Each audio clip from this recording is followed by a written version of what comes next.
So another big question that we get about our belts will be lead times. A lot of times we'll get an order in for a belt, and a few days will go by and someone will email me and ask, hey, where's my order? You know, I don't have any tracking information.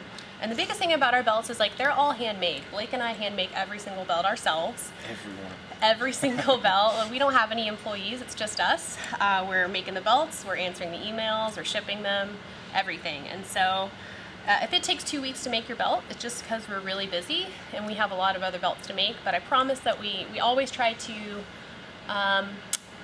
under promise and over deliver. So a lot of times I'll say, oh, it's got to be 2 weeks till you get your belt. You'll probably get it before then. We like to give the kind of customer service that we would want. So. One question that comes up a lot is in terms of cost, and specifically why the double ply, for example, costs more than a single ply. The first thing why either of these belts cost what they do is it starts with the leather itself, which has to be graded. Now this is a nice, clean, smooth piece of leather. They don't all look like this. You get plenty of pieces of leather that look like this.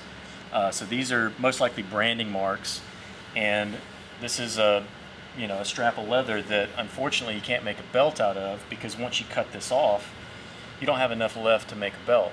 So part of what goes into the cost is the fact that you just have a fair amount of waste. If you have a strap that comes in like this, you can't use it, so we have to sort. With the double ply, you've got that now times 2, because you've got to get a good piece of the sole bend leather. You've also got to get a good piece of skirting, and you have the same issues with the skirting that you do with this stuff. Other than that, it's really the labor that goes into it, stitched versus unstitched. This guy also has to be glued. The edges have to be, it takes more edge finishing on the double ply than on the single ply because of the small amount of mismatch you can have. And those are some of the things that go into the price of the belts.